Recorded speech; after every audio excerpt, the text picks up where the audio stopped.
Imaginez, vous créez une application dans un petit bureau parisien tout petit et quelques années plus tard, vous vous retrouvez à New York pour attaquer le plus grand marché du monde. C'est l'histoire de Julie Chapon, fondatrice de Yuka, l'application qui a changé notre manière de consommer et qui compte aujourd'hui plus de 40 millions d'utilisateurs. Mais comment on passe d'une idée française en plus à la conquête internationale? Quels défis se cachent derrière les projecteurs? Et puis surtout, comment rester fidèle à ses valeurs quand tout le monde vous pousse sans cesse à la croissance, à croître toujours plus, à lever des fonds, toujours plus d'argent? Comment réussir à résister à l'envie de ne pas faire comme les autres? Comment réussir à résister à cette pression, à la pression permanente de faire comme tout le monde? Dans cette conversation, Julie me raconte sans détour pourquoi elle a décidé d'aller s'installer aux États-Unis pour développer sa marque Yuka, ce qui l'a le plus étonné dans le business et le management à l'international, comment on invente un modèle économique quand on refuse de se sacrifier et surtout de sacrifier son utilité pour la croissance. Et plus intimement, elle nous parle de sa gestion de l'énergie, de son temps, de son organisation personnelle et même de ses rituels du quotidien. C'est une plongée dans une aventure haute en couleurs, entrepreneuriale, internationale, mais aussi dans la vie d'une femme qui a choisi un chemin singulier, celui de l'impact avant tout. Je ne vous en dis pas plus et laisse place à ma conversation avec Julie Chapon de Yuka.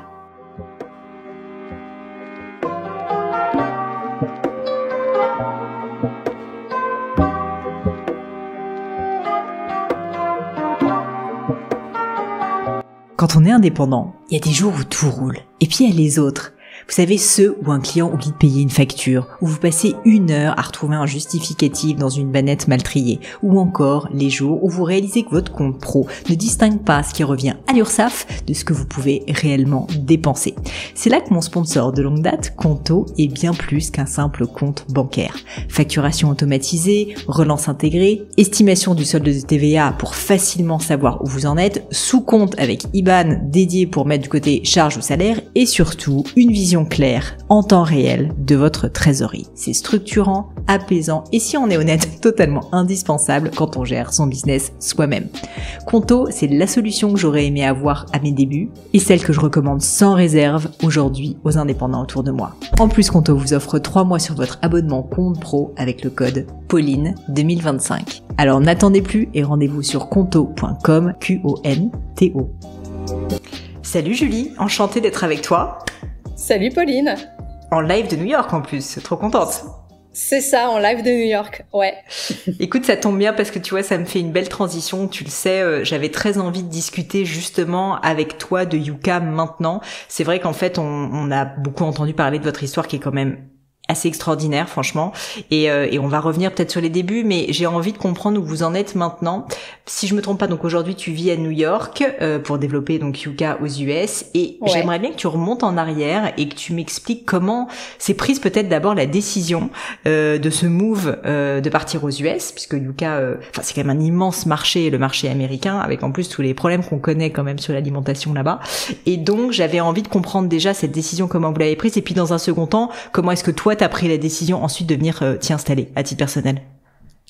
Ouais, alors donc ce qui s'est passé, c'est que donc Yuka en France a été lancé en 2017 et en 2020 on a lancé les US. On l'a lancé vraiment par un peu opportunisme en se disant on a traduit l'app en anglais pour d'autres raisons. Tiens, pourquoi on n'ouvrirait pas les US? Et qu'est-ce que ça veut dire? Je me permets de t'interrompre. Qu'est-ce que tu veux dire quand tu dis on a lancé les US? C'était concrètement? Alors, quand t'es une app, concrètement, c'est ouvrir l'app sur l'App Store. Donc, ça veut dire que l'app devient téléchargeable aux US. Donc, en vrai, si je la fais courte, c'est 2 clics sur l'App Store en disant c'est dispo. En vrai, c'est plus complexe que ça, bien sûr, parce qu'il faut que tu aies une base de données suffisante en termes de produits, etc. Donc, il y a tout un travail préparatoire. Et donc, on s'est dit, tiens, on a fait le travail de traduire l'app en anglais. Pourquoi on lancerait pas les US?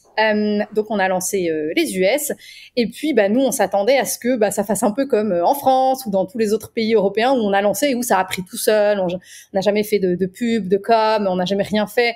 Les journalistes sont toujours venus à nous, donc on s'est dit on va faire pareil aux US et puis tout le monde va venir à nous, ça va être génial. Ça s'est pas passé comme ça. Donc moi j'ai fait ce que j'avais fait en France. En fait, j'ai essayé de refaire ce que j'avais fait en France, ce qui n'était pas une bonne stratégie. J'ai essayé de contacter un peu de manière individuelle les journalistes aux US comme j'avais fait en France. J'ai eu aucune réponse, j'ai envoyé des centaines de mails. Et puis, du coup, aux au bout de quelques mois, on a un peu abandonné parce qu'on n'avait pas envie de, je sais pas, de prendre une agence RP, on n'avait pas les moyens, on n'avait pas envie de faire de la pub, voilà. Donc on s'est dit bon bah les US ne sont pas prêts, c'est pas grave, l'app elle est dispo pour ceux qui le souhaitent, et puis nous on continue notre chemin en Europe. Donc ça c'était en mi-2020. Et puis voilà, donc on a un peu arrêté de mettre de l'énergie sur les US. Et janvier 2022, ce qui s'est passé, c'est qu'on a eu un énorme pic d'acquisition aux US. Donc il faut savoir que là, ça faisait 1 an et demi qu'on était lancé, on avait 10 000 utilisateurs aux US. Et sur le mois de janvier 2022, en une semaine, on prend 100 000 utilisateurs. Et là, on se dit, voilà. Et alors, on cherche à comprendre. Donc moi, tout de suite, je me dis, ok, on est passé à la télé. On a ça, c'est comme un JT de TF1. On a dû passer à la télé aux US. Donc je commence à regarder. J'y connais rien. En plus, je connais pas les chaînes US. Donc on commence à regarder sur Google, dans les actus, etc. On trouve rien. On comprend pas d'où ça vient. Et en fait, c'est que le lendemain où on comprend, parce que j'ai une petite cousine qui est française mais qui vit aux US depuis longtemps. À l'époque, elle a genre 15 ans et elle m'envoie une vidéo TikTok. Et je me dis, bon, ok, une vidéo qui parle de Yuka, super, enfin, il y en a plein. Et puis, je clique quand même sur la vidéo. J'ai même pas de compte TikTok à l'époque, mais on peut quand même voir le nombre de vues. Et là, je vois un truc genre 6 ou 7 millions de vues. Et là, incroyable. Je me dis, c'est pas possible, en fait. Moi, je croyais que c'était un JT de TF1 américain, mais non, c'est une vidéo de TikTok. Incroyable. Et en fait, c'est incroyable parce que cette vidéo, c'était une vidéo d'une personne qui était même pas influenceuse. C'est une personne, lambda, complètement lambda, qui a 200 followers, sa famille, ses potes, qui a fait une vidéo sur Yuka où elle scanne plein de produits, une vidéo hyper basique, hein, franchement, et la vidéo a explosé, c'est devenu viral, etc. Et là, on s'est dit, ok, c'est super, mais c'est un pic et les pics, ça retombe. On a eu de la chance, super, mais ça va retomber. Et puis en fait, il se passe un truc, c'est qu'il se passe un espèce de phénomène TikTok où derrière ça, il y a plein de gens qui découvrent Yuka sur TikTok et puis se mettent eux aussi à faire des vidéos. Et donc on a plein de vidéos qui deviennent virales, alors pas autant que la première, mais qui font, tu vois, on a plein de vidéos qui ont dépassé le 1 million de vues. Et donc en fait, ça prend tout seul comme ça. Et donc le contexte, c'est que on se dit, ok, c'est en train d'exploser aux US, on n'a personne sur place. Il nous faut quelqu'un sur place. Et en fait, à cette époque-là, on sort aussi de la période Covid, qui a été compliquée, je pense, pour beaucoup d'entreprises et d'entrepreneurs avec les employés. Et on sort d'une période où, nous, on essaye de faire un peu revenir les gens au bureau, mais ils ont pas envie. Ils ont pas envie, ça se passe pas super bien. Quand ils viennent, ils traînent les pieds. Et on a perdu cette flamme qu'on avait un peu au début, où on avait créé une petite famille. Et en fait, moi, ça m'affecte beaucoup. On essaie de créer les meilleures conditions. Ils doivent revenir 3 jours par semaine, mais vraiment, voilà, tu sens que le cœur n'y est pas. On a des super bureaux en plein Paris. On essaie de faire plein de choses, mais voilà, on sent que ça passe pas, qu'ils veulent plus revenir, qu'il y a un truc qui s'est passé, les choses ont changé, quoi. Et donc, on discute avec mes associés un soir, et presque en rigolant, en faisant vraiment sur le moment presque une blague, je leur dis. Et pourquoi c'est pas nous qui rions aux US? Dans tous les cas, l'équipe, ils ont plus envie de venir au bureau, ils ont plus forcément envie de nous voir. Donc pourquoi on se forcerait à rester ici pour une équipe qui, bon, dans tous les cas, se contentera très bien du télétravail. Et là où je pensais faire un peu une boutade, j'ai mon associé Benoît faut savoir qu'il a 3 enfants, donc je pensais que c'était improbable qu'il me réponde OK. Et Benoît me dit ouais, pourquoi pas. Moi, je pense que Mélissa, donc sa femme, je pense que Mélissa elle sera d'accord. Je dis ah ouais. Puis bon, François, lui, à ce moment-là, il était célibataire et sans trop de contraintes, donc il dit bah ouais, pourquoi pas. Et en fait, ça s'est décidé comme ça, presque sur une blague de ma part, parce que je pensais jamais qu'ils allaient dire ok. Et donc là, on se dit ok, il faut aller aux US. On connaît rien. Donc vraiment, vous vous dites, et en plus c'est intéressant, vous vous dites que tous les 3 vous allez y aller, parce que tu vois, pour tout dire, je ne connaissais pas l'information, je savais pas si tu y étais toi seul. Bien souvent, quand même, quand il y a des cofondateurs, souvent il y en a qui restent, on va dire, au siège initial, parce que effectivement, il y a les collaborateurs qui sont sur place et tout, et puis les autres partent, quoi. Donc là, c'est hyper intéressant que vous ayez fait le move tous les 3 ensemble. Ouais, en fait, c'est vrai qu'on fonctionne super bien tous les 3. On est très complémentaires. Quand on est ensemble, c'est hyper stimulant pour nous. Et il y a vraiment un équilibre entre nous 3 qui se fait assez naturellement. Et du coup, c'est vrai que ça s'est même pas envisagé qu'il y ait qu'un de nous qui part. Ça n'a jamais été un sujet de discussion. C'était soit on part tous les 3, soit on part pas. Mais vraiment, ça n'a jamais été envisagé que un de nous parte. Et moi, je serais pas partie toute seule dans tous les cas, et je pense que eux non plus. Et du coup, on se dit ok, on part tous les 3 et on part 1 an. C'était ça le projet initial. On part un an. En un an, alors c'était un peu ambitieux, hein, mais en un an, on aura mieux compris le marché, on aura mis en place des choses, on aura monté une petite équipe sur place qui gérera le pays, et puis nous, on pourra rentrer. Bon, voilà, autant te dire que ça fait 2 ans, donc je rempile pour une 3e année. Donc François et Benoît sont rentrés comme prévu au bout d'un an. Parce que Benoît il a quand même 3 enfants, c'est compliqué par rapport au système scolaire, etc. Donc ils sont rentrés tous les deux au bout d'un an, puis moi je suis restée parce que évidemment qu'au bout d'un an on n'a pas du tout fait ni un tiers de ce qu'on avait envisagé de faire. Et donc voilà, moi ça va faire maintenant 2 ans que je suis là, et aujourd'hui les US. Donc Yuka c'est une app qui est présente dans 12 pays, et les US c'est notre premier pays en termes d'acquisition, donc en termes de nouveaux utilisateurs par mois. En termes de chiffre d'affaires, en termes de tout, c'est vraiment notre premier pays. Aujourd'hui, c'est entre 35 et 40% de l'acquisition qui est faite par juste les US sur les 12 pays dans lesquels on est. Un truc qui me semble dingue à chaque fois que j'entends parler de votre histoire, c'est, si je me trompe pas, hein, tu m'arrêtes si j'ai une bêtise, mais c'est que vous faites quasiment que de l'acquisition organique. C'est-à-dire que je t'ai déjà entendu dire, parce que j'ai écouté des podcasts où tu parlais, où en fait vous faites pas de pub. Et c'est vrai que ça, souvent, ça fonctionne, tu vois, sur des petites quantités, sur un certain seuil. Mais vous, quand même, là, on parle de dizaines de millions de personnes, donc c'est absolument monstrueux. Et pour autant, en fait, ça reste totalement organique. Comment est-ce que tu l'expliques, et est-ce que tu as des insights aussi que tu pourrais nous partager pour le susciter, parce que j'imagine que ça se fait pas tout seul quand même. Je sais pas si j'ai de recette miracle, parce qu'en plus, ce qui a fonctionné pour la France et pour les US, c'est pas exactement la même chose. Pour la France, c'est le bouche à oreille, hein. Déjà, de base, pour tous les pays, c'est le bouche à oreille, hein. Nous, c'est vrai qu'une personne qui télécharge l'app et qui est contente, elle en parle. Nous, on a des gens qui nous écrivent et qui nous disent, j'ai partagé l'app à au moins 100 personnes. Non, mais vraiment, enfin. Le meilleur marketing, quoi. C'est ça. Donc, il y a le bouche à oreille, et en France, ça a été bouche à oreille et retombées médias. Très rapidement, on a eu beaucoup de retombées médias, et c'est vrai que les médias sont assez rapidement venus nous chercher. Et donc, on n'a jamais eu à faire d'acquisition payante. Aux US, on a eu le bouche à oreille, et puis l'effet TikTok. Donc, j'ai envie de dire bouche à oreille et réseaux sociaux. On n'a pas eu les médias tout de suite. Là, ça vient, ça y est, au bout de 2 ans. Mais ça n'a pas été la même recette entre guillemets.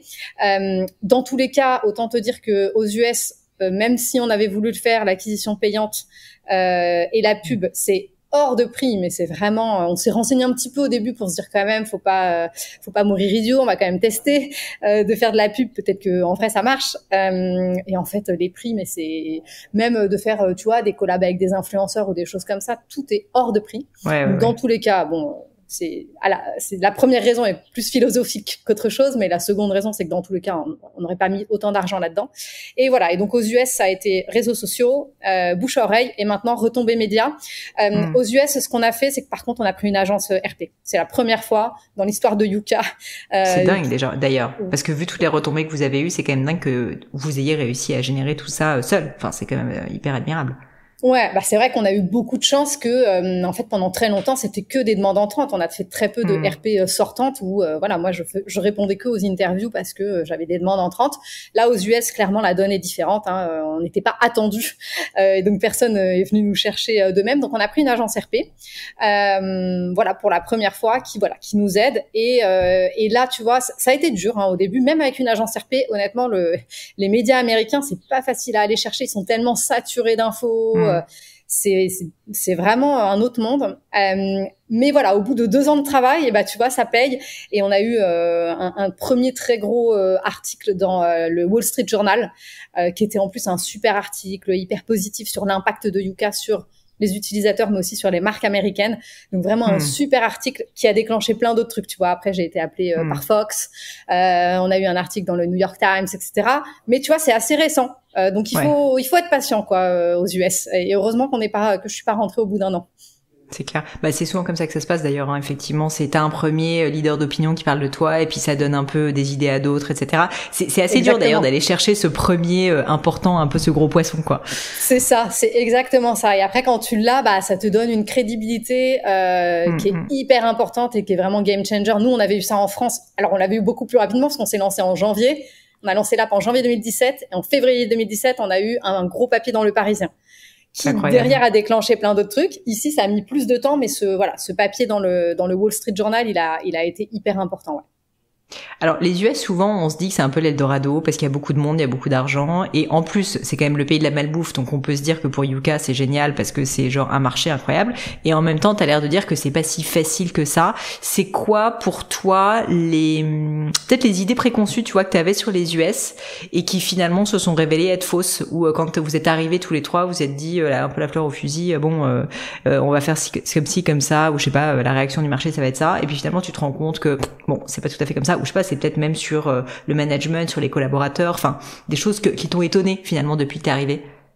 La première chose, c'est que moi je m'étais dit assez naïvement, on va répliquer ce qu'on a fait en France et en Europe, et puis il y a pas de raison que ça marche pas. Ça a marché dans plein de pays, ça a marché dans 11 pays. Pourquoi ça marcherait pas aux US? Non, en fait, c'est un marché très différent. Et puis même aux US, en fait. C'est grand, il y a 50 États, et en fait, d'un État à l'autre, c'est pas du tout le même type de personnes, c'est pas du tout le même type de rapport à l'alimentation, le même type de pouvoir d'achat, d'orientation politique, tout ce que tu veux. Et du coup, tu peux pas t'adresser aux US en te disant, voilà, je m'adresse à l'Américain.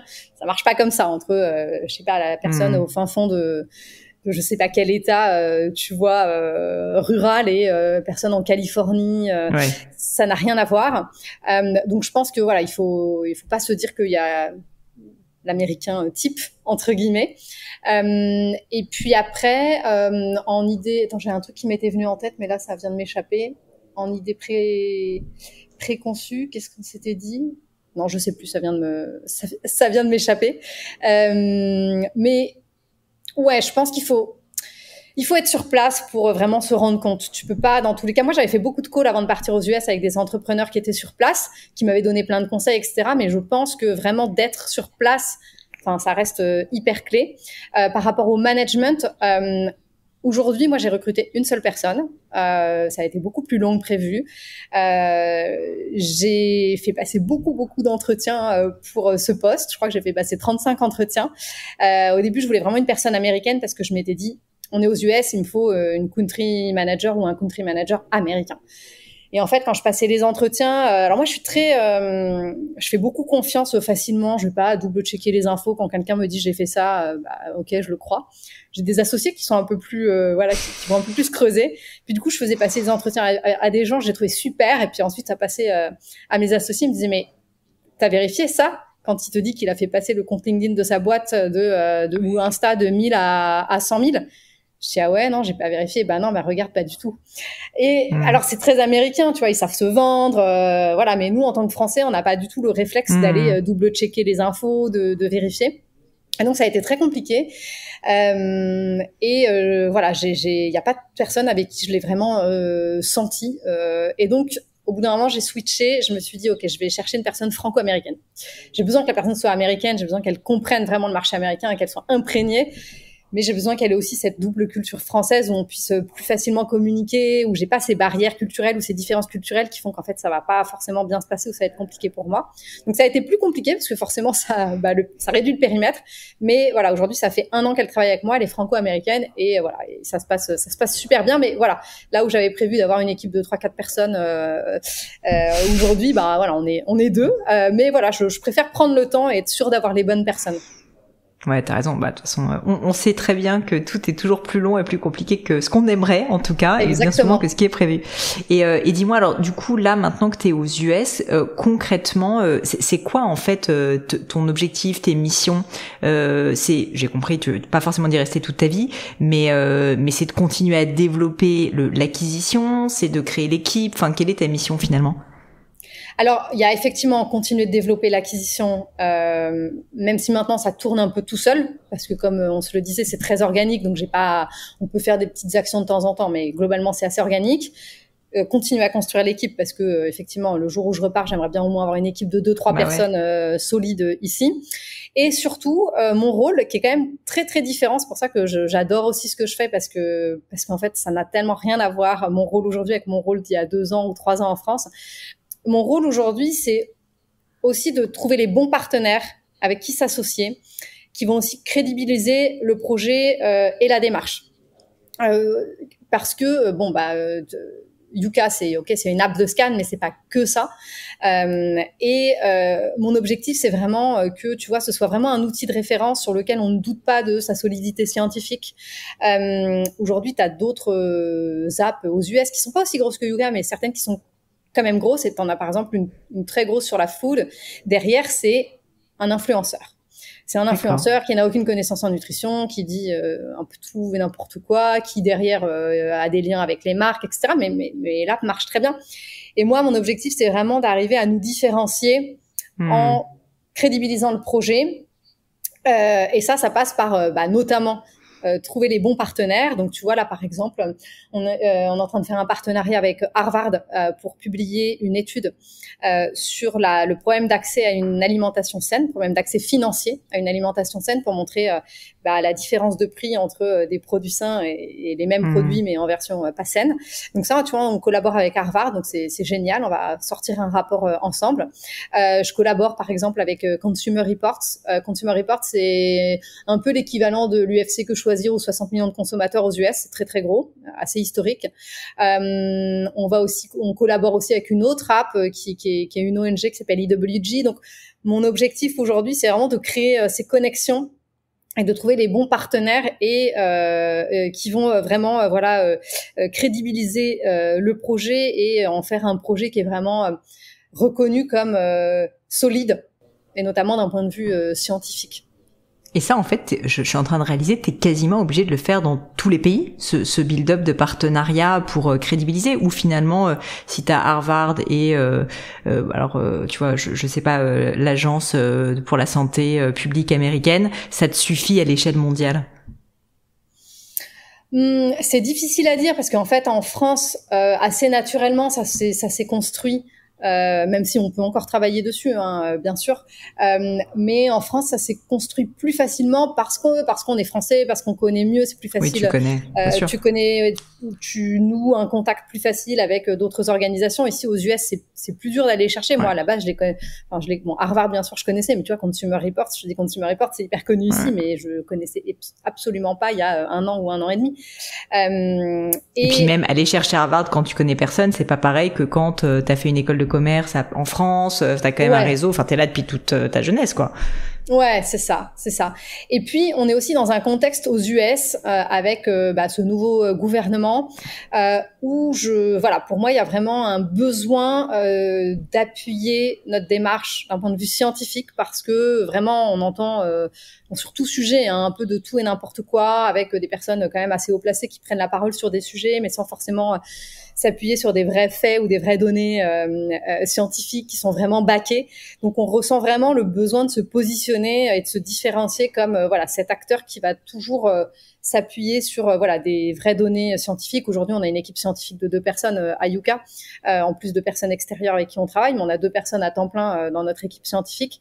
Et oui, avec ce contexte américain très particulier, c'est vraiment ma mission principale aujourd'hui.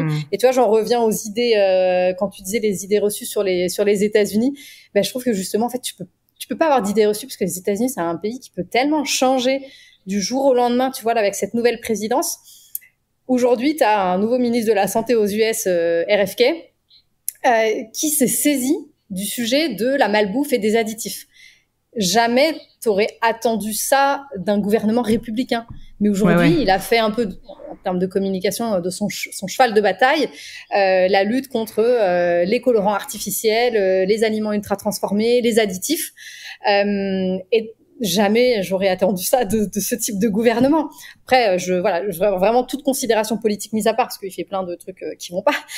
Mais en tout cas, aujourd'hui, il a mis ce sujet sur la table. Alors, ce qui nous bénéficie, parce que assez naturellement, du coup, même lui, le ministre de la Santé, dans plusieurs interviews, il a dit que il utilisait Yuka, lui et sa femme, ils utilisaient Yuka, etc. Donc, il nous a aussi donné un petit boost de visibilité. Mais voilà, en fait, tu peux pas avoir d'idées reçues, parce que tout peut basculer du jour au lendemain, quoi. J'ai vu que vous aviez fait, si je me trompe pas, une levée de fonds un peu de temps avant d'aller aux US, et je voulais savoir, si ça te va bien sûr, si ça avait été justement un move pour le développement international, où vous vous êtes dit en fait, il faut qu'on renfloue un peu les caisses pour réussir à investir plus, parce que mine de rien, il faut payer des équipes à l'étranger, ça coûte cher aux États-Unis, etc. Ou est-ce que c'est quelque chose qui est assez décorrélé et que vous avez fait ça pour d'autres raisons? Non, c'est assez décorrélé parce qu'en fait, donc l'app a été lancée en France en janvier 2017 et la levée de fonds c'était juin 2018. Donc assez peu de temps après le lancement de Yuka, on a beaucoup hésité à faire cette levée de fonds. Pourquoi on l'a faite? Parce qu'en fait, en juin 2018, on était 3, François, Benoît et moi, et on avait 5 millions d'utilisateurs et en fait, on commençait à faire un petit peu d'argent, mais pas du tout de quoi recruter et gérer en fait cette croissance qui nous a un peu tombé dessus. Et en fait, plus ou moins, on avait vraiment besoin de faire cette levée de fonds pour recruter des gens et nous aider, parce qu'on était 3 à gérer 5 millions d'utilisateurs, ça devenait plus possible. Ça fait quelque chose. J'imagine pas le nombre de messages que vous deviez recevoir. Et là, il manque tel produit dans le catalogue ou je sais pas quoi. C'était premier poste où on a recruté, c'était service client. Tu m'étonnes. Deux premiers postes on a recruté, je crois. On a recruté poste service client et 2 mois après, on s'est dit en fait, il faut un deuxième poste service client. Donc on a recruté quelqu'un. Aujourd'hui, on a 5-6 personnes au service client parce que effectivement, tu peux remonter des messages dans l'app et on reçoit à peu près 500 à 600 messages par jour. C'est énorme.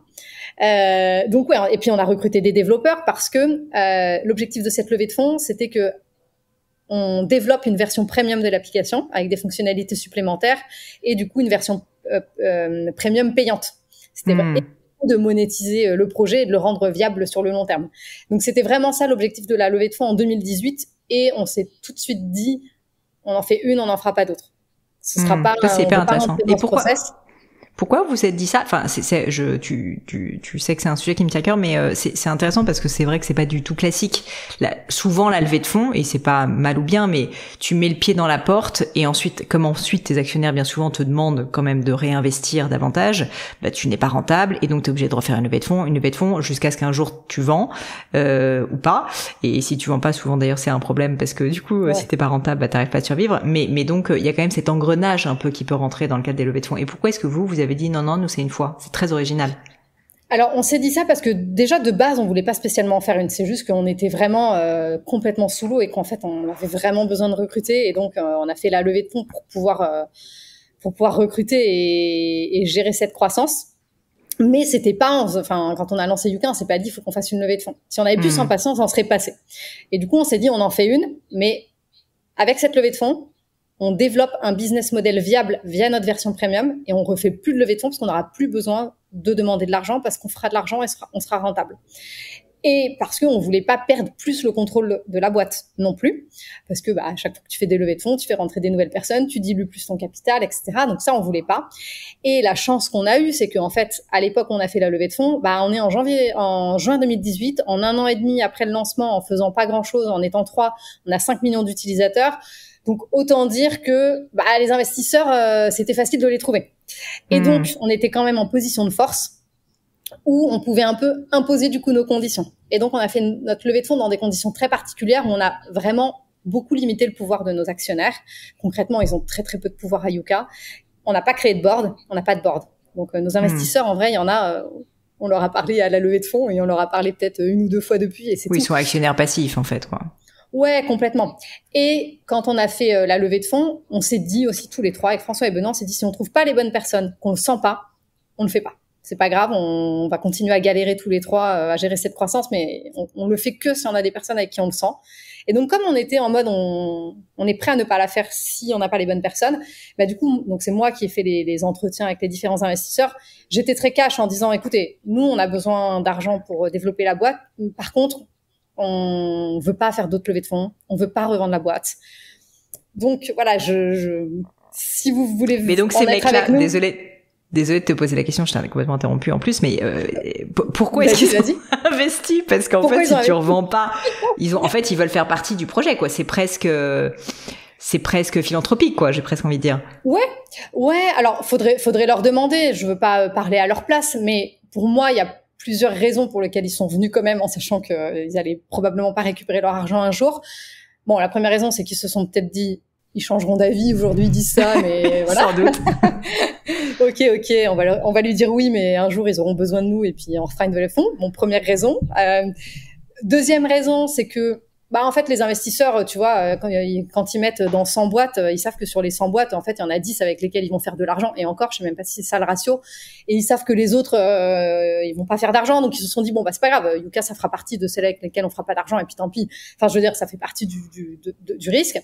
Troisième chose, c'est que je pense qu'il faut pas sous-estimer le fait qu'il y ait des investisseurs qui investissent pas forcément pour l'appât du gain, mais plus pour, alors c'est pas le beau mot, mais plus pour la gloire. Tu vois, de dire en repas pro, de dire moi, ouais, je suis actionnaire de Yuka, tu vois. Quand t'as des belles boîtes, je pense que les investisseurs des grosses boîtes, des belles boîtes, tu vois, ils sont contents de dire en dîner pro, ah oui, moi je sais pas, toi. Ou sur LinkedIn. Ouais, sur LinkedIn, exactement, tu vois. Je vois. Oui, effectivement, on a des investisseurs qui font des posts en disant qu'ils sont très fiers d'avoir investi dans Yuka. Donc, je pense qu'il faut pas aussi sous-estimer ce truc d'image. Et voilà. Alors après, il faudrait leur demander, mais en tout cas, ça a fonctionné. Voilà, en disant, nous, on va pas refaire de levée de fonds, on va pas revendre la boîte, donc on peut pas vous promettre que vous allez récupérer de l'argent. Si vous voulez venir, c'est vraiment parce que vous croyez dans le projet, vous croyez dans la mission. Et voilà. Et donc, ça a fonctionné. On a eu que des gens avec nous qui étaient 200% derrière nous. Depuis, on est même devenu société à mission.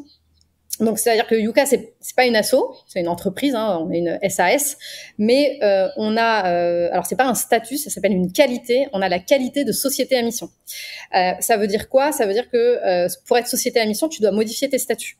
Tu dois modifier tes statuts et mettre que ton objet, c'est pas de faire de l'argent, c'est de poursuivre un intérêt général, et tu dois expliquer dans tes statuts. Ensuite, tu dois décliner en plusieurs actions, tu dois fixer des objectifs et t'es audité. Là, on vient d'être audité pour voir si ce qu'on avait défini comme objectif, donc qui sont pas des objectifs financiers, encore une fois, qui sont des objectifs d'impact, de mission, pour vérifier qu'on avait bien atteint nos objectifs. Il y a eu, tu vois, il y a eu un audit, il y a eu des calls avec 4 personnes de l'entreprise, donc tous les fondateurs et d'autres personnes de l'entreprise.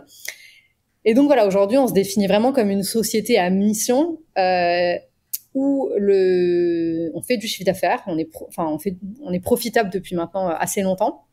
Mais cet argent, c'est pas une fin en soi, c'est un moyen au service de l'impact et de notre mission. Exactement, ouais. C'est une question un peu personnelle pour toi, Julie, mais le moment, je sais pas qu'il y en a eu un où vous vous êtes dit avec tes associés, en fait, cette boîte, on n'a pas envie de la revendre. Ça sous-entend quand même que c'est un peu un projet de vie, ou en tout cas un projet très long terme, donc c'est extrêmement impliquant. Ça, c'est quelque chose que vous avez dit dès le départ, ou c'est venu au fur et à mesure? Je dirais que c'est venu au fur et à mesure, assez vite quand même, mais au départ, nous, on a vraiment lancé Yuka comme un projet pour s'amuser, un projet un peu, tu vois, un side project en parallèle de nos jobs de l'époque. On s'est pas dit on va créer une boîte, on va gagner de l'argent comme ça, on va avoir des salariés. Vraiment, on a lancé plus l'app. À l'époque, on avait tous un boulot et on pensait pas du tout. Voilà. Donc pas tout de suite. Après, quand on a vraiment, donc on a mis 1 an à développer le projet. Ensuite, quand on a vraiment lancé l'app en janvier 2017 et que là, très rapidement, ça a pris. Là, on a commencé à réfléchir à ça. Et après, quand il y a eu la levée de fonds, bien sûr, c'est un sujet dont on a beaucoup discuté. Et là, en fait, on était complètement alignés. La discussion, elle a duré 5 minutes. C'est non, on veut pas revendre la boîte. Oui, c'est un projet de long terme. Et oui, on se voit faire ça jusqu'à ce que un jour, et quelqu'un peut-être en ait marre. Mais aujourd'hui, c'est pas le cas. C'est pas le cas, et je vois pas. Je vois pas un de nous vouloir arrêter ce projet. Bah, c'est génial. Je te pose cette question parce qu'il y a beaucoup de personnes, moi qui me la pose, et pour te dire, on est un peu dans une situation similaire au sens où je suis donc propriétaire de ma boîte de joaillerie Gemio, et bien souvent j'ai des gens, je sais pas si les gens me disent la même chose, qui me disent mais en fait t'as envie de vendre, enfin tu vois, t'as envie de vendre ta boîte, tu vas quand même pas faire ça toute ta vie, comme si c'était un mal en fait, tu vois, et comme si il y a une espèce de fear of missing out, la fameuse FOMO, où les gens se disent ah mais non mais attends, tu peux pas toute la vie entre guillemets être dans le même job. Alors on a eu d'autres activités toi comme moi avant, mais je voulais savoir si toi c'est quelque chose, soit que t'as ressenti la FOMO, soit que des personnes projettent sur toi, parce que je pense qu'il y a plein de personnes qui nous écoutent, qui parfois ont ce ressenti de te dire ah bah je peux pas rester dans mon job, limite il faut que je coche la case, tu vois, de changer de job pour mon CV, alors qu'en fait finalement je suis très bien là où je suis. Ouais, bah je pense que c'est simple en fait. À partir du moment où t'es bien dans ce que tu fais, t'es content le matin de te lever et de gérer ta boîte, ou si t'es salarié d'aller dans la boîte dans laquelle tu es. Enfin, je veux dire, je trouve ces injonctions ont pas vraiment de sens. Moi aujourd'hui, je kiffe ce que je fais. En plus avec les US, ça a donné complètement encore une autre dimension à mon poste. J'apprends tous les jours encore plein de trucs. Le jour où j'en ai marre, où je m'ennuie, où ça me fait plus kiffer de gérer Yuka, peut-être que je penserais à changer ou à faire autre chose, mais je le ferai pas parce que il faut changer, parce que donc moi non, j'ai pas du tout ce truc du FOMO ou quoi. On me l'a pas trop fait ressentir non plus. Parfois on nous pose la question de mais vous voyez où dans 5 ans, 10 ans? Franchement, j'en sais rien. Enfin, dans 5 ans, c'est sûr que je me vois encore à Yuka. Dans 10 ans, j'en sais rien. Pourquoi pas aussi. Mais moi, aujourd'hui, j'adore ce que je fais et voilà, en fait, moi, ça me ferait même mal de revendre ma boîte et d'avoir quelqu'un qui gère, c'est mon bébé, quoi. Je veux pas que quelqu'un gère mon bébé, quoi. Sur le sujet du business model, t'évoquais que maintenant vous êtes rentable et vous êtes quand même une boîte très particulière. Je pense qu'il n'y en a pas tant que ça, franchement, en France, dans laquelle et même à l'échelle mondiale, dans laquelle en fait vous avez eu assez rapidement, littéralement, des millions d'utilisateurs et le chiffre d'affaires est venu bien plus tard. Alors ça fait un peu rêver parce que des boîtes comme Facebook et tout, c'est exactement ça. Mais d'un autre côté, j'imagine que quand on est de ton côté de la barrière, c'est pas si facile quand t'as une application qui est pas payante au démarrage, qui en fait a plein de monde, mais qui n'est pas payante. La transformation du modèle gratuit au modèle payant, c'est pas facile. Est-ce que tu veux bien me raconter les étapes de cette découverte en fait et de cette quête de votre business model et de comment est-ce qu'on transforme cette app en quelque chose de rentable et certes à mission, mais quand même en fait qui peut survivre? Ouais, bah nous c'est vrai que tu vois, je sais que c'est un conseil qui est donné à pas mal d'entrepreneurs de quand tu lances ta boîte, le premier truc à faire c'est faire ton business model. Nous, bah c'est vrai qu'on n'a pas fait ça, on s'est jamais posé la question et en fait, les briques de business model se sont construites un peu toutes seules et je pense qu'on a bien fait de pas y réfléchir avant parce qu'on n'aurait pas du tout fait ça. Et donc typiquement, avant de lancer la version premium qui est aujourd'hui notre source de revenus, on a lancé une première source de monétisation qui nous a quand même permis de bien vivre jusqu'à la levée de fonds et de faire vivre la boîte. C'est que, tu vois, moi, j'écrivais des articles sur le blog de Yuka. Alors, je le faisais beaucoup pour le plaisir parce que j'adore écrire et la nutrition, c'est un sujet qui m'intéressait beaucoup. Et en fait, les articles ont commencé à super bien fonctionner. Voilà, les gens, tu vois, m'écrivaient, ils me disaient, c'est super intéressant, on a appris plein de trucs, etc. Et de là, on s'est dit, pourquoi on monétiserait pas ce contenu? Parce que ça prend quand même du temps de rédiger. C'est clair. Et créer un espèce de petit, ce qu'on a appelé le programme nutrition. Et donc, en gros, le programme nutrition, tu sais, tu payais 30 € par mois en one shot et tu avais 10 conseils, ce qu'on appelait les 10 règles d'or, que tu recevais pendant 10 semaines, une par semaine. Et c'était juste un article de blog en vrai. On avait mis quelques recettes que j'avais fait chez moi à la maison. C'est moi qui faisais les recettes. Je prenais les photos. Quand je regarde les photos aujourd'hui, je me dis, oh là là, ça doit être j'avais fait moi-même, tu vois, je sais pas, une trentaine de recettes. J'avais pris les petites photos, on avait fait une petite plateforme. Et donc ça, tu vois, ça a tourné pendant, je dirais pendant bien 2 ans, ce programme nutrition. Ensuite, deuxième truc, pareil, qui est venu hyper de lui-même, c'est qu'il y a plein de gens qui nous contactaient en nous disant, c'est génial ce que vous faites, comment on peut vous soutenir? Ah oui, parce qu'en fait, on n'avait rien à vendre à part ce programme nutrition. Bah ouais.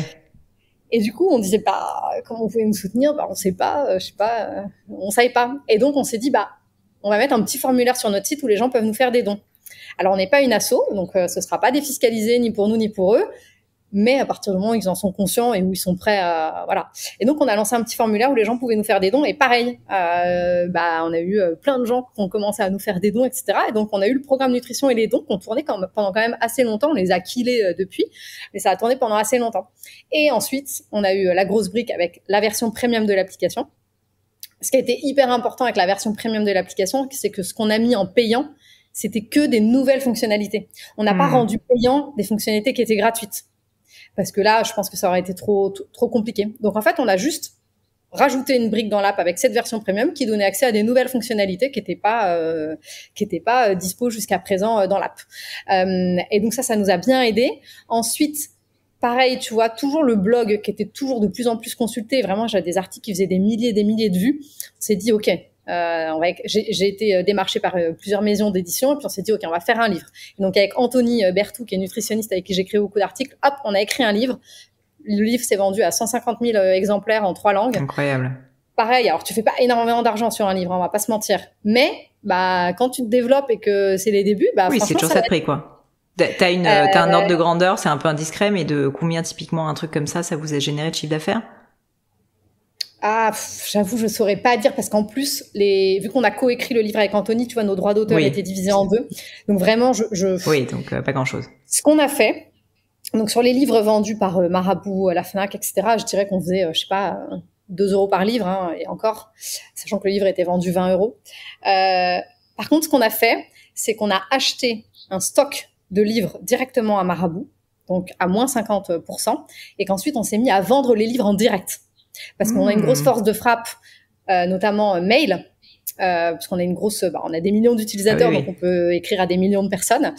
Et donc on a créé notre propre page de vente du livre, où là on faisait beaucoup. Alors c'est un gros taf, hein, parce que du coup c'est nous qui avons géré la logistique, on a travaillé avec un logisticien. C'est nous qui avons et du coup quand tu gères la logistique, tu te gères aussi c'est un autre métier quand même. De logistique. Ouais, c'est un autre métier. Je sais bien, j'ai une marque qui vend des produits physiques, je vois bien. Ouais, et nous autant te dire qu'on était une boîte digitale et qu'on s'est retrouvé à gérer de la logistique et de la vente de livres avec toutes les personnes qui n'ont pas reçu leurs livres abîmés, du coup tu dois gérer ça aussi. Ouais. Mais je dirais qu'on faisait le double, tu vois, quasi de chiffre d'affaires sur ces livres. Et puis ensuite, donc le livre il est toujours en vente, mais par contre on le vend plus en direct. Ça on a arrêté parce que c'est quand même un gros taf. Mais il est toujours dispo sur la Fnac, etc. Les dons ça existe plus, le programme nutrition ça existe plus. Aujourd'hui il y a encore le livre et la version premium. Et la version premium, ce qui est super avec le développement aux US, c'est que les Américains ils achètent beaucoup plus. D'accord. Là ils convertissent beaucoup mieux à la version premium. C'est vraiment très, je pense, culturel. C'est vrai que les Américains sont habitués à payer pour tout, tu vois, tu vas au resto, en fait, tu payes jamais le prix qui est affiché parce que tu rajoutes les taxes, tu rajoutes le pourboire, t'es à 20% de pourboire minimum maintenant, tu payes pour tout, en fait, et c'est normal, tu vois, c'est comme ça, c'est dans la culture. Donc, pour tout te dire, c'est très simple, le taux de conversion à la version premium, c'est x10, ici, incroyable. Par rapport à l'Europe. En Europe, en France, c'est 0,3% des users qui payent pour la version premium, ici, c'est 3%. Donc vraiment, le ratio, c'est x10. Mais voilà, c'est très culturel. Honnêtement, tu regardes en France, personne paye pour une app. Moi-même, j'avoue, avant Yuka, j'avais jamais payé pour une app. Tu te rends pas compte qu'il y a un projet derrière, etc.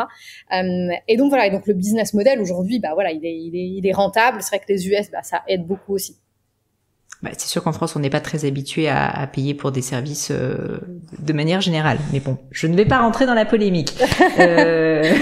J'avais assez envie de comprendre aussi toi, en tant qu'entrepreneur, en fait, comment tu vis ce projet à titre personnel. J'aime bien poser ces questions, tu vois, très coulisses finalement de qu'est-ce qui se passe concrètement. Et peut-être la première question, c'est est-ce que tu as eu des phases ou des moments dans Yuka où t'étais pas bien, stressé, des moments down, des moments difficiles? Si oui, je veux bien que tu m'en parles et que tu me dises comment tu t'en es sorti, parce que là encore, je pense qu'il y a beaucoup de personnes qui nous écoutent, qui soient entrepreneurs ou pas, qui vivent à un moment trop dans un cadre professionnel et familial en même temps. Et c'est vrai que c'est assez rassurant de se dire qu'on n'est pas le seul à le vivre. Et puis même malgré un succès. Et d'autre part, comment est-ce que t'en es sorti, quoi? Alors, pour être honnête, j'ai pas eu de gros moments de down à Yuka. Parce que, alors je pense que c'est très différent quand tu es solo entrepreneur, mais moi j'ai 2 associés avec qui on est très proches. Et en fait, moi, dès que j'ai un petit mini coup de mou, mini truc, hop, on s'appelle et hop, ça repart, tu vois. Et j'ai beaucoup de chance de pouvoir m'appuyer sur eux parce que dès qu'il y a un petit truc qui m'affecte, tu vois, j'en sais rien. Il peut y avoir des choses qui m'affectent, des articles qui sortent sur Yuka où franchement, je suis dégoûtée de ce qu'ils disent. Et en fait, moi, tout de suite, tu vois, je reste pas avec ce truc-là. Je partage avec eux, et eux, ils ont beaucoup plus de recul, ils sont beaucoup plus. Et donc, j'ai jamais eu de trucs. J'ai eu plein de petits coups de mou, mais qui n'ont jamais duré très très longtemps. Parce que j'ai vraiment ces 2 associés qui sont super et et à qui je me confie dès que j'ai un petit coup de mou comme ça. Ok. Et au niveau organisation de vie entre ta vie perso, pro, le sport, l'alimentation qui doit être important dans ta vie forcément. Est-ce que là aussi tu pourrais me décrire peut-être si tu as mis en place quelques tu vois, quelques routines ou je sais pas, tu t'es dit, moi, il faut que je voie mes enfants à telle heure tous les soirs et du coup, je finis le boulot à telle heure tous les soirs. Enfin, est-ce que tu as mis en place quelques petites actions pour réussir à survivre quand on a une vie un peu trop chargée comme nous tous?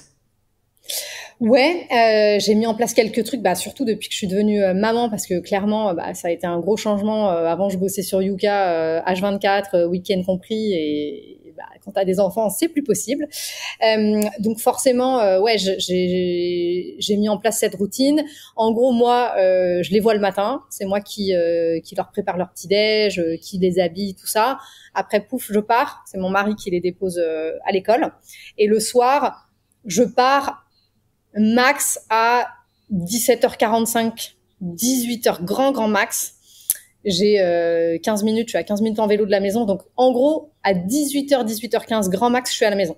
Et là, j'ai 2 heures, plus de 2 heures avec eux le soir. Donc, et après, une fois qu'ils sont couchés, là, par contre, tu vois, ça m'arrive souvent de rebosser 1 heure, 2 heures, ou de pas rebosser, ça m'arrive aussi. Mais oui, j'ai réussi à avoir une petite routine comme ça. Le midi, 2 fois par semaine, je vais faire du sport. Alors j'ai la chance, j'habite là à New York, j'habite à côté d'un parc, donc le midi j'ai juste à enfiler mes baskets, je pars courir. Au boulot, il y a la salle de sport qui est en face de notre bureau, donc je vais à la salle. Donc ouais, c'est pas simple. Hein. Clairement, j'ai l'impression de courir après le temps et d'avoir aucun temps vraiment pour moi. Alors tu vas me dire, le sport c'est du temps pour moi, mais un temps que je peux me poser, faire d'autres choses, réfléchir à d'autres choses, lire un bouquin. Ça fait très longtemps que j'ai pas lu un bouquin. Mais oui, j'ai réussi à retrouver cette routine qui me convient aujourd'hui. C'est toujours plein de frustration. Hein. Je voudrais à la fois passer plus de temps sur Yuka et à la fois plus de temps avec mes enfants, mais à un moment, tu fais comme tu peux. T'as de temps en temps eu des moments de trop plein quand même en termes d'activité où tu t'es dit justement il faut que je prenne des vacances, que je souffle un peu, que je délègue plus, ou ça t'est jamais arrivé pour l'instant dans l'histoire de Yuka? Et je te le souhaite pas, hein, bien sûr. Si, j'en ai eu. En fait, de manière générale, je pense que je suis une personne quand même assez stressée. Je me stresse facilement et comme j'ai toujours 1000 projets en parallèle, du coup, forcément, j'ai l'impression de, en permanence, être un peu débordée et sous l'eau. Mais maintenant, je crois que je m'y suis fait. Je sais que c'est comme ça. Je vais jamais être 100% sereine sur ma journée. Et voilà. Par contre, tu vois, je pense que j'ai jamais été non plus trop proche de la limite. Tu vois, j'ai jamais senti que j'étais non plus proche d'un burn-out ou quoi. Voilà. Encore une fois, tu vois.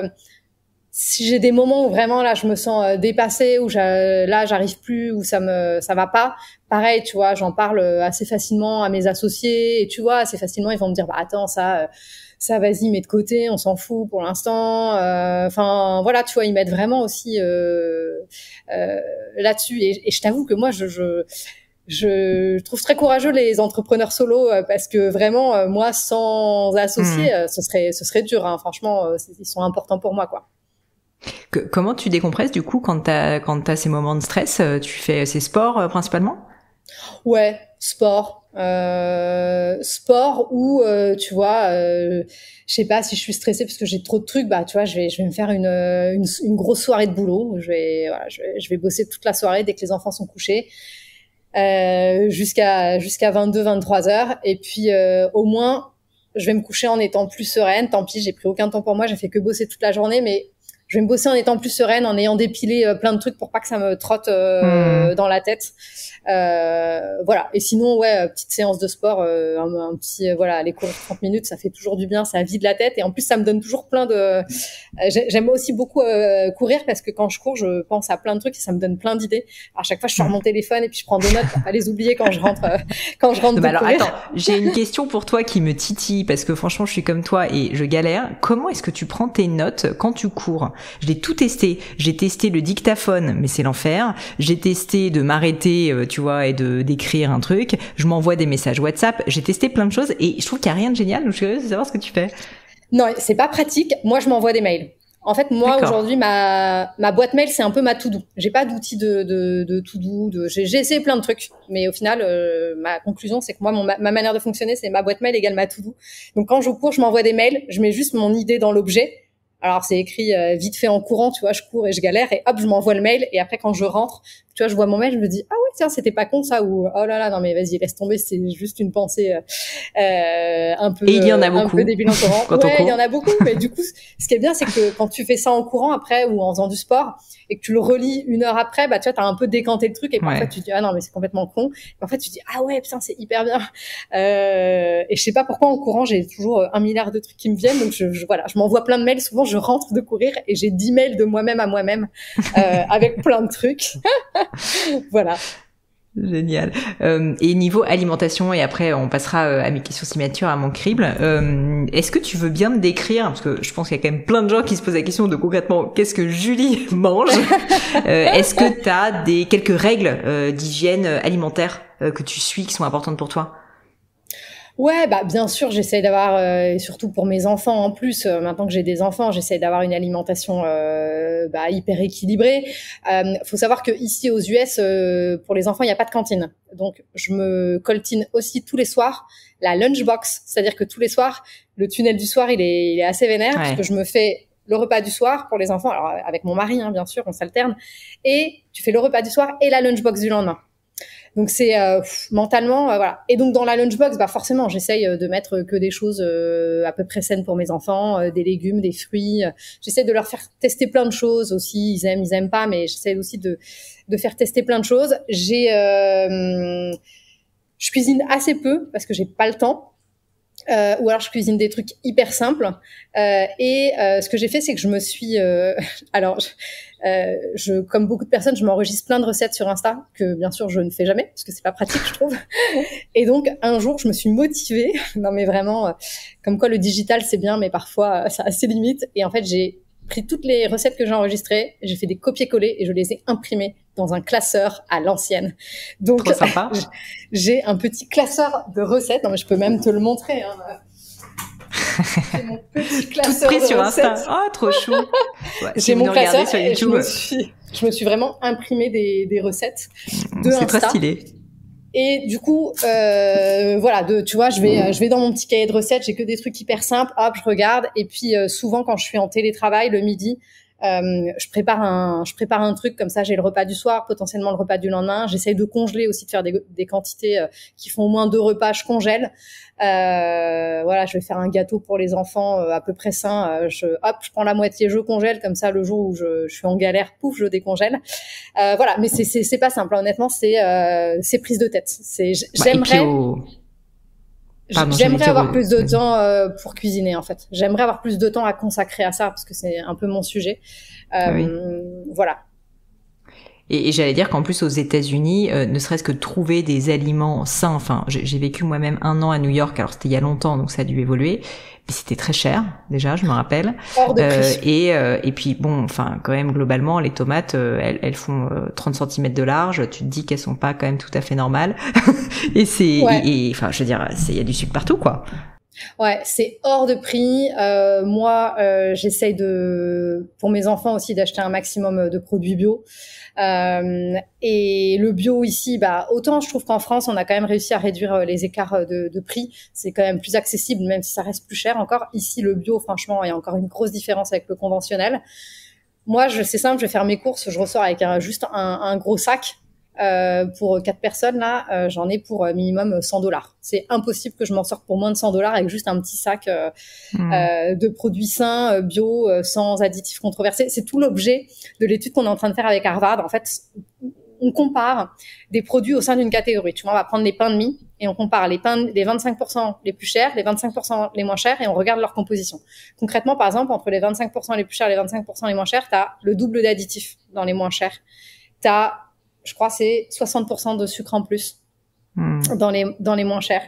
Donc ouais, ça coûte hyper cher de bien manger ici. Bien manger. C'est dur de trouver des bons produits. Et Alors moi, j'essaye bien sûr de faire attention, même si évidemment je suis pas maniaque. Bien sûr que mes enfants ils mangent, tu vois, des trucs sucrés, etc. Mais en fait, quand tu vas à l'école, c'est la cata.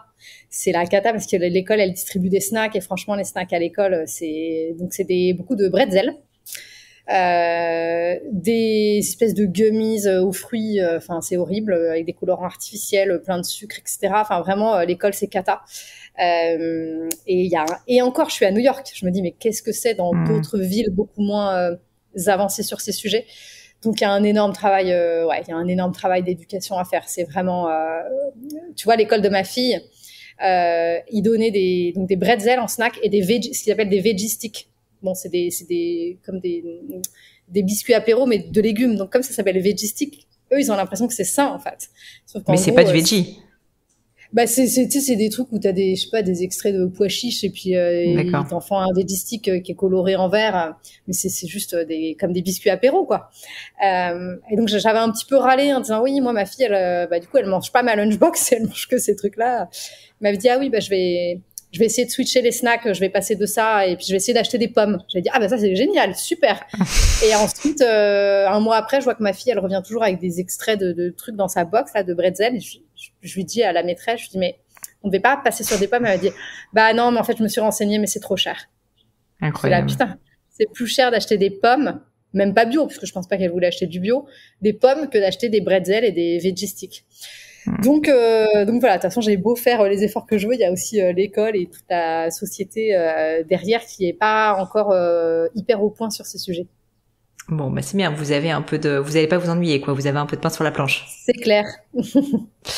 Pour terminer le podcast, Julie, j'ai toujours les mêmes questions. J'appelle ça le crible, c'est mes questions signature. La première, alors tu vas peut-être me dire qu'il y en a pas, parce que tu avais l'air de pas avoir vécu ça, mais est-ce que tu as vécu dans ta vie, et ça peut être d'ailleurs en dehors du Yucca, un grand échec, un grand moment de doute vraiment difficile dont tu pourrais me parler, parce que ce qui est intéressant, c'est qu'est-ce que tu en as tiré, tu vois, comme enseignement. C'est-à-dire au-delà de ce moment-là, est-ce que tu as eu un moment de crise où tu as appris quelque chose de très fort?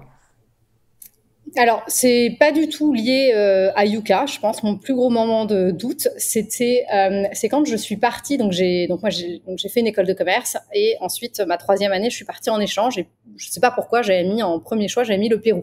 Je m'étais dit tant qu'à faire un échange, autant aller à un endroit hyper dépaysant. Sauf qu'en fait, quand je me suis retrouvée à devoir aller au Pérou, là ça a été hyper dur parce que j'avais vécu dans un environnement où j'avais, tu vois, les mêmes amis depuis presque toujours. J'avais jamais vécu en dehors vraiment de ma petite ville de banlieue parisienne. Et ça a été, pour moi, je pense, la fois où je suis le plus sortie de ma zone de confort. J'étais paniquée. Je suis partie seule, en fait. Je connaissais personne qui partait avec moi. Je parlais à peine espagnol. Je baragouinais comme t'apprends à l'école.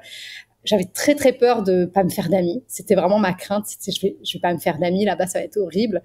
Et donc je suis partie et dans l'avion, j'avais une boule au ventre et je me suis même dit dans l'avion, ok, je réfléchis à un plan B comme ça. Si ça va pas, je rentre et je fais autre chose. Tellement c'était dur et tellement je croyais pas en ma capacité de réussir à ce que ça se passe bien. Et voilà, je pense que ça a été mon moment aujourd'hui quand j'y repense. Tu vois, j'ai la boule de repenser à moi dans cet avion qui part toute seule au Pérou. Ça a été très dur. Et puis tu vois, finalement, après coup, c'était une des plus belles années de ma vie.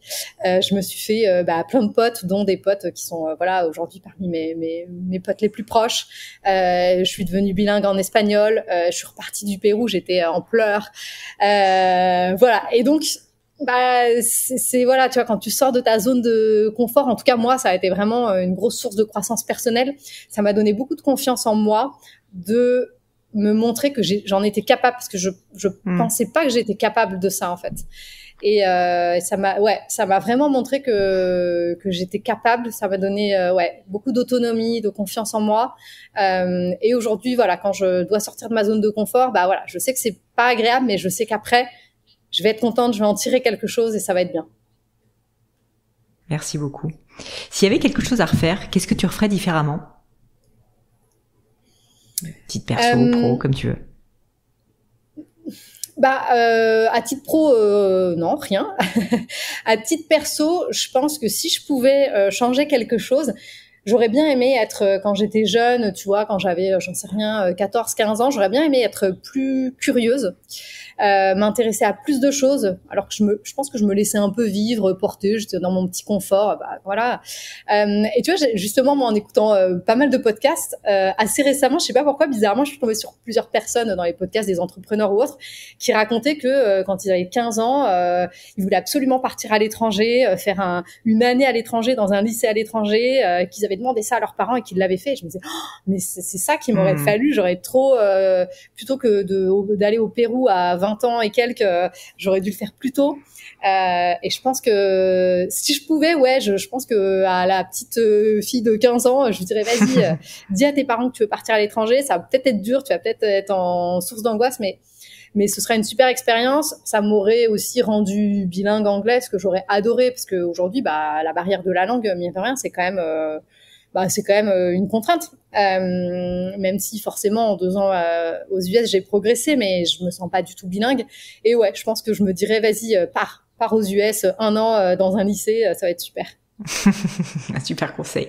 Cette question, tu vas voir, je l'aime bien, elle est un peu spéciale. Qu'est-ce que tu trouves beau? Qu'est-ce que tu trouves beau, soit au sens littéral d'un truc esthétique, tu vois, que tu trouves magnifique, ou quelque chose qui t'émeut, donc un peu plus métaphoriquement parlant? C'est pas facile comme question. Je dirais que, alors c'est un peu lié aux actualités récentes que tu as sûrement suivies, tu sais, avec la loi Duplon, etc., là, qui a été votée, puis il y a eu cette pétition qui aujourd'hui a 2 millions de signatures. Et je dirais que je trouve beau le fait que des citoyens comme ça se mobilisent ensemble pour défendre l'intérêt général, parce que tu vois, parfois, comme pas mal de monde, j'ai des moments où j'ai l'impression que on va droit dans le mur, tu vois, d'un point de vue écologique, d'un point de vue politique, enfin tout. Je me dis, oh là là, on va dans le mur, et puis en fait, tout le monde s'en fout, puis personne ne fait rien, et c'est déprimant. Et en fait, des moments comme ça, comme cette pétition là qui a atteint 2 millions de signatures, où les gens se mobilisent, je trouve ça beau, parce qu'en fait, ça me donne de l'espoir de me dire, mais non, en fait, on va pas forcément dans le mur. En fait, les gens, ils sont pas prêts à ce qu'on aille dans le mur, si les gens sont prêts à se bouger.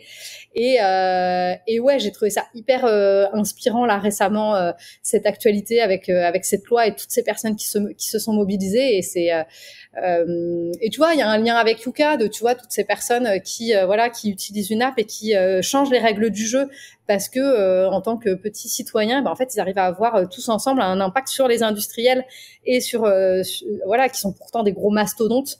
Et ouais, je crois que c'est ça que je trouve beau, tu vois, le pouvoir du citoyen quand tout le monde se mobilise ensemble. À l'inverse, qu'est-ce qui t'irrite? Qu'est-ce que t'aimes pas observer? Qu'est-ce que tu trouves laid, au final? Plein de trucs. Je dirais les réseaux sociaux, ça m'irrite un peu. À la fois, c'est indispensable. En fait, à la fois, c'est génial parce que moi, tu vois, je suis plein de trucs, de comptes que j'adore, j'apprends plein de choses. Tes recettes sur Instagram, quand même. Les recettes sur Instagram, je suis plein d'influenceurs sur les sujets environnementaux, etc. Ça, c'est super. Et à la fois, je trouve qu'on trouve tellement n'importe quoi, et que du coup, il n'y a plus de vérification de l'information, et on donne de la crédibilité à des personnes qui ont des millions d'abonnés, qui vont dire tout et n'importe quoi, qui vont jamais vérifier les informations, qui sont capables de... Tu vois, alors si je fais le lien avec Yuka, tu vois, mais nous, on a eu des personnes qui ont fait des vidéos qui ont atteint des millions, je sais plus, de personnes, en disant que Yuka était payé par les marques. Et en fait, ça me rend folle, parce que je me dis, mais c'est tellement tu vois, ces personnes-là, elles ont des millions d'abonnés et elles sont pas capables de taper sur Google Yuka Business Model. Notre bilan comptable, faut savoir qu'il est en ligne, hein, c'est public. On a une page dédiée, tu peux télécharger notre bilan comptable, tu peux regarder d'où viennent nos revenus. Je me dis, mais quand tu as des millions d'abonnés, le manque de responsabilité de pas se renseigner sur des sujets, et tu vois, le préjudice que tu peux faire subir à des gens. Et donc ouais, les réseaux sociaux, à la fois j'adore, et à la fois il y a des trucs que je déteste, quand il y a des trucs que je vois passer où je me dis, mais c'est fou que ces gens-là aient une telle tribune pour raconter autant n'importe quoi. Ouais, ça m'énerve. Et une vraie difficulté, franchement, pour le consommateur, quand même, de séparer le vrai du faux. Et tu vois, même, moi, un des sujets qui m'inquiète aussi, quand même, c'est aussi tout ce qui est IA.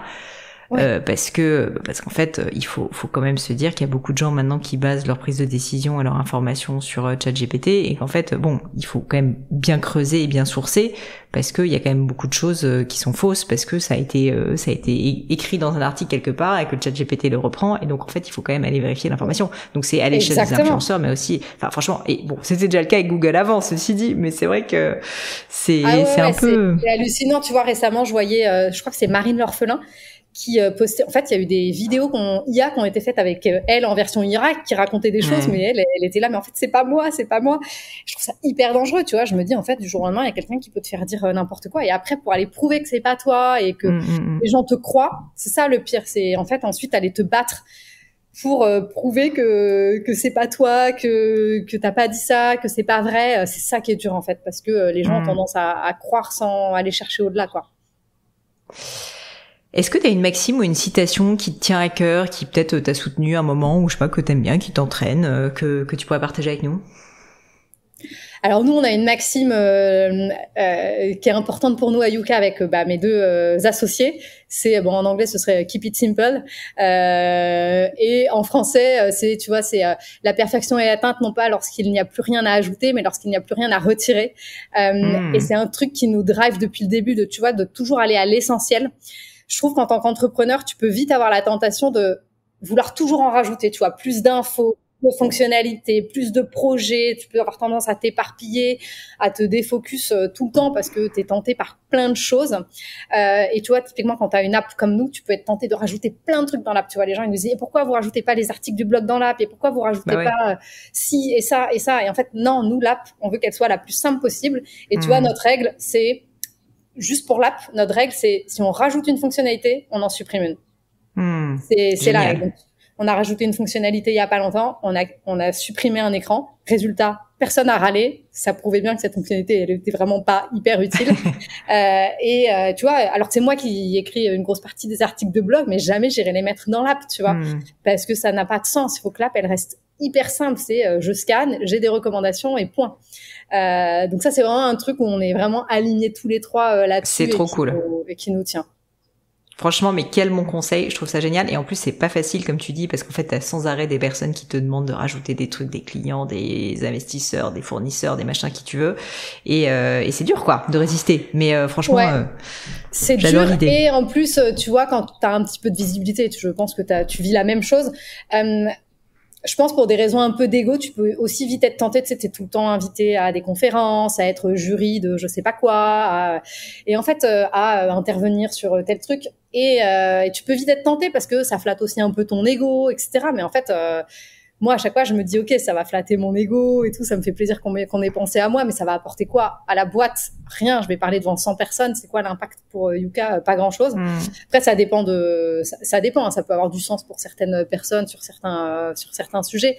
Mais voilà, tu peux vite avoir tendance à t'éparpiller et à pas te focus sur ta boîte, ton produit, ton projet, voilà. Donc nous, c'est vraiment la simplicité et le focus qui est vraiment 200% notre ligne directrice. Trop bien. Et je pense que c'est un gros lien avec votre succès, tu sais. Entre autres, il y a certainement beaucoup d'autres choses. J'ai encore 3 questions pour toi. Celle-ci, elle est un peu rigolote, tu vas voir. C'est est-ce que tu as une opinion ou une croyance qui est controversée? Ce que je veux dire par là, c'est que tu constates que la majorité des gens autour de toi, alors ça peut être aux US, ça peut être en France, c'est pas forcément la même chose, mais ne sont plutôt pas en phase avec cette fameuse croyance. Bon, j'ai envie de dire, aux US, tout est controversé, puisque en fait, pour chaque sujet, tu as 2 camps qui s'opposent à peu près sur tout en mode extrême. Donc, je dirais que toutes mes idées à peu près sont controversées aux US. Non, je dirais peut-être plus des sujets liés à la nutrition. Tu vois, par exemple, ça revient souvent dans les discussions sur la nutrition, par exemple, le sujet du jeûne, tu vois. J'ai même eu cette discussion avec mes parents, je me suis même engueulée avec mes parents parce que donc moi je jeûne une fois par semaine, tous les lundis. Un jeûne complet toute la journée, tu manges pas du tout? Ouais, je mange pas le mais lundi. Tu t'hydrates. Ouais, par contre, je m'hydrate, je peux boire une tasse de café, je suis pas en mode, je peux grignoter un grain de raisin, enfin, je suis pas non plus, voilà. Mais voilà, c'est ma routine, mais depuis hyper longtemps. Ça me fait du bien, en fait. Je fais vraiment parce que ça me fait du bien, ça fait du bien à mon corps. J'adore la sensation de remanger le lendemain. Quand t'as vraiment faim, c'est hyper agréable de remanger quand t'as vraiment faim. Il y a rien de plus agréable. Et voilà. Et parce que je me suis aussi beaucoup renseignée sur le sujet. J'ai écrit sur le sujet avec donc pas toute seule parce que je suis pas scientifique ou quoi, mais j'ai écrit sur le sujet notamment avec donc Anthony Berthoud qui lui connaît toutes les études sur le sujet. Et il y a des bénéfices à jeûner. Après, bien sûr, je mets toutes les conditions qui vont bien. Il faut pas le faire dans les mauvaises conditions. Il faut être suivi. Il faut bien se renseigner. Il faut pas jeûner pendant 3 jours alors qu'on n'a jamais fait de jeûne. Donc bien sûr, mais aujourd'hui, il y a plein d'études qui montrent que jeûner, quand on le fait bien, ça a des bénéfices pour la santé. Si tu le fais pas bien, de manière générale, tu m'arrêtes, c'est toi l'experte, mais on mange trop. Enfin, de manière générale, on mange beaucoup trop par rapport à notre corpulence et la réalité de notre sédentarité en plus. On mange trop, on mange tout le temps. Alors ici aux États-Unis, autant te dire que tu sais, il y a pas les vraies heures de repas. Donc en fait, c'est la culture du snacking. Donc en fait, les gens sont tout le temps en train de snacker, tu vois, ils font pas de pause déjeuner, ils snackent tout le temps. Donc en fait, ton corps, il est tout le temps en train de manger et digérer tout le temps. Et en fait, le corps, ça lui fait juste du bien d'être en pause en fait, de pouvoir éliminer un peu et de se mettre au repos. Ton système digestif, ça lui fait du bien. Par contre, si effectivement tu jeûnes et que le lendemain en fait, t'en peux plus et que tu te jettes sur le repas et que tu manges le double, effectivement, ça n'a aucun intérêt. Mais voilà, je dirais que c'est ça qui est controversé, parce que j'ai même eu la discussion avec mes parents qui me disaient mais t'es sûr que c'est vraiment bien de jeûner? Je dis mais papa, maman, j'ai écrit sur le sujet, je me suis renseignée avec un scientifique. C'est toutes les sources sont mentionnées dans l'article. Voilà, donc s'il y en a que ça intéresse, il y a un article sur le blog de Yuka sur le jeûne et sur comment bien jeûner, sur les différents types de jeûne et les précautions à prendre. Franchement, je le redirigerai parce que moi, déjà, à titre personnel, ça m'intéresse. Je pense qu'il y a plein de personnes qui se posent la question, mais qui veulent le faire bien et qui se demandent aussi quels sont les vrais bénéfices, tu vois, derrière la hype potentielle du jeûne. Donc, très intéressant et je redirigerai volontiers. 2 dernières questions. Est-ce que tu as un sujet qui te vient à l'esprit, sur lequel tu aurais changé d'avis, où tu te dis, c'est marrant, il y a quelques années, je sais pas, ou quelques mois, je pensais ça, et puis finalement, je ne me suis trompée. Les États-Unis. Les États-Unis. Moi, quand mes associés, à l'époque, en 2020, ils ont dit, vas-y, l'appel est en anglais, on a qu'à lancer les US. C'est une de nos plus grosses disputes d'associés. On a de temps en temps, mais j'étais totalement contre les US. Enfin, vraiment, j'étais farouchement opposée à se lancer aux US pour plusieurs raisons. D'une part parce que je considérais qu'on n'avait pas de demande dans ce pays et que ça n'avait aucun sens, qu'on avait déjà bien à faire en Europe. Et puis, je trouvais ça hyper dangereux parce qu'en fait, on était déjà un peu empêtrés dans les nitrites en France. On s'est quand même fait poursuivre par le lobby de la charcuterie pendant 3 ans. Je me suis dit, mais si on a ça en France, qu'est-ce que ça va être aux US avec le lobbying qu'on connaît aux US? On va se faire, c'est bon, on met la clé sous la porte, un procès et on met la clé sous la porte. Donc moi, j'étais totalement opposée. Je me souviens, ça a été une discussion vraiment compliquée. Et puis en fait, donc nous à UK, on n'a pas de CEO. Donc concrètement, on prend nos décisions donc on a chacun nos périmètres, on a nos périmètres de décision. Par contre, toutes les décisions stratégiques de l'entreprise, du coup, on les prend à la majorité entre nous 3. Et du coup, ils étaient tous les 2 pour, et puis moi j'étais contre. Donc on a lancé les US. C'était comme ça le process de décision. Ça devait être dur, hein. Ouais, c'était dur. Tu vois, c'était dur. Et quand ça a pas marché, tu vois, je l'ai pas dit. Mais dans ma tête, j'étais là. Oui, je savais que ça marcherait pas. Je l'avais dit.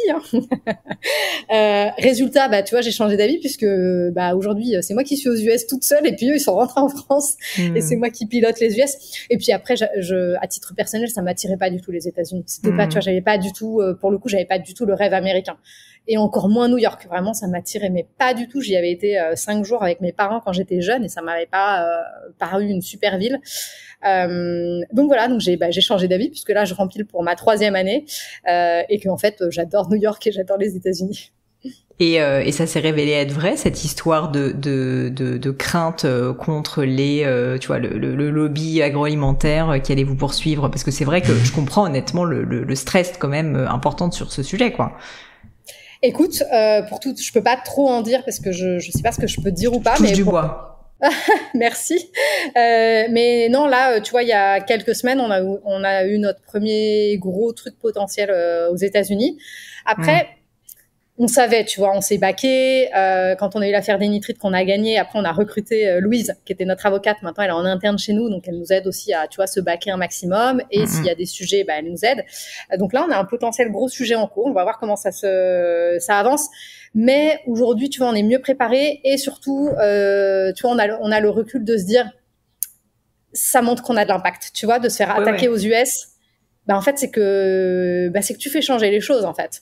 Si tu fais rien bouger, si tu fais rien changer, oui, il y a personne qui vient te déranger.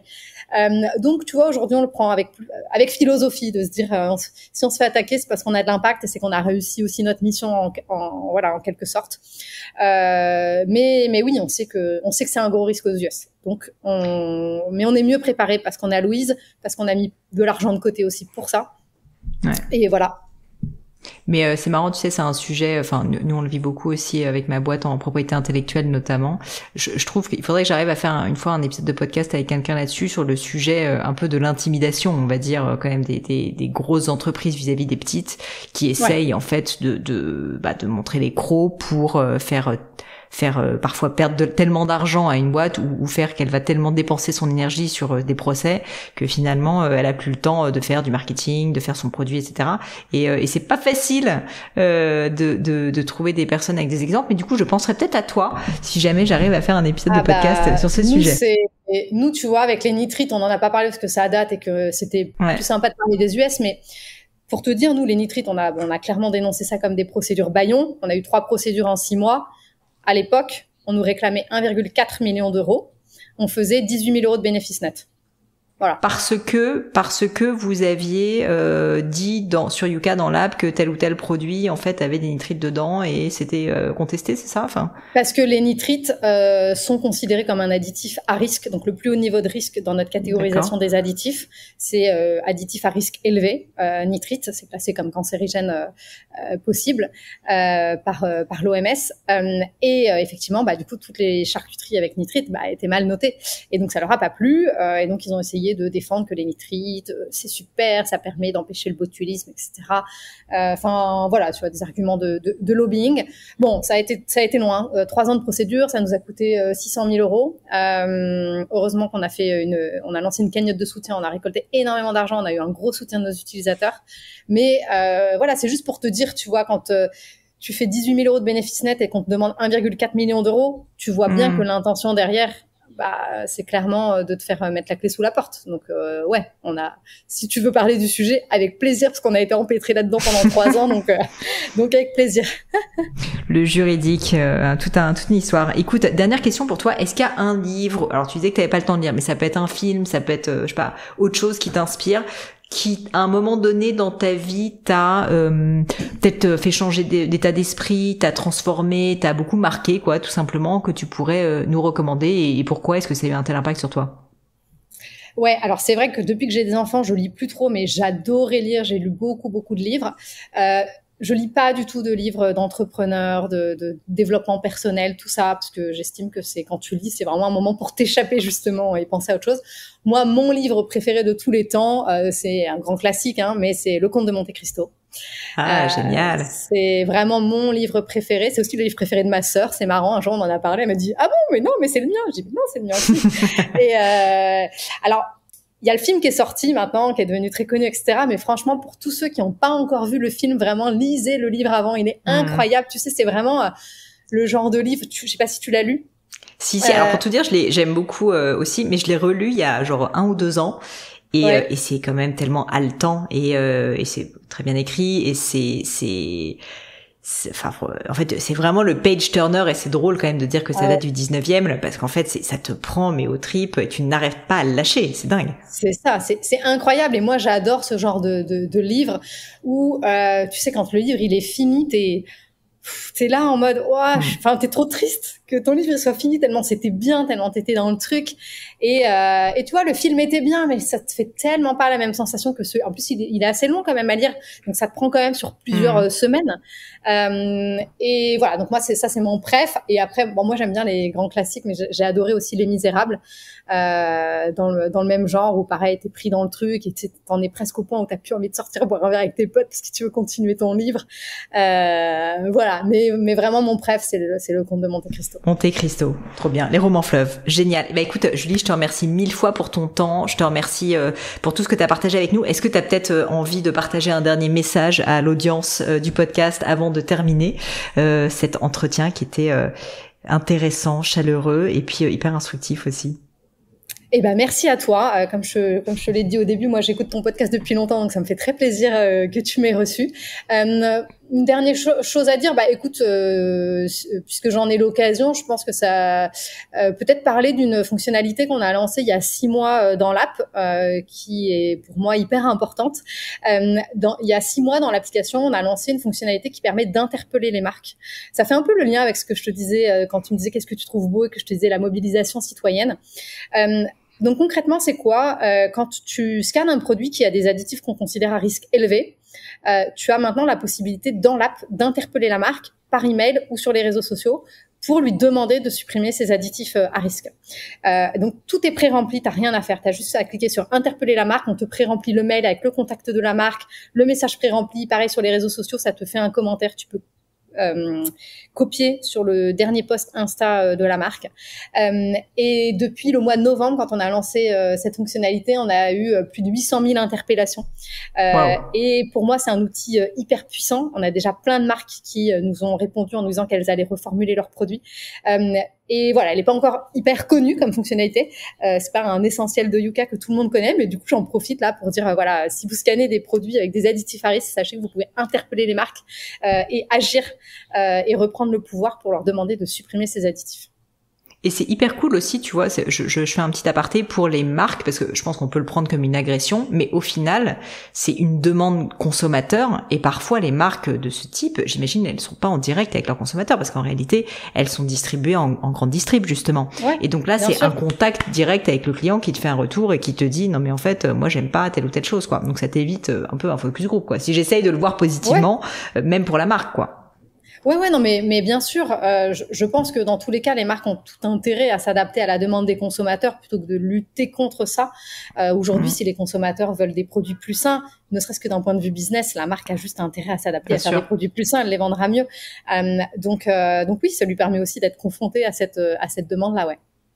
Génial. Et ben Julie, je te remercie 1000 fois. Si jamais on veut te retrouver, je crois que tu es assez présente sur LinkedIn, sur Insta aussi, si je me trompe pas. Ouais, LinkedIn, Insta, et voilà. TikTok peut-être du coup, maintenant. Non, là je passerai pas ce cap. T'as pas craqué. Ouais, moi aussi j'ai un peu de mal. Génial. Non, ouais, j'y arrive pas. Eh ben écoute, un grand merci pour tout ce que tu as partagé, pour ta générosité, et puis je te souhaite évidemment le meilleur pour la suite et encore beaucoup de succès mérité. Hâte de voir ce que ces prochaines années avec Yuka vont donner. Merci pour tout. Merci à toi Pauline.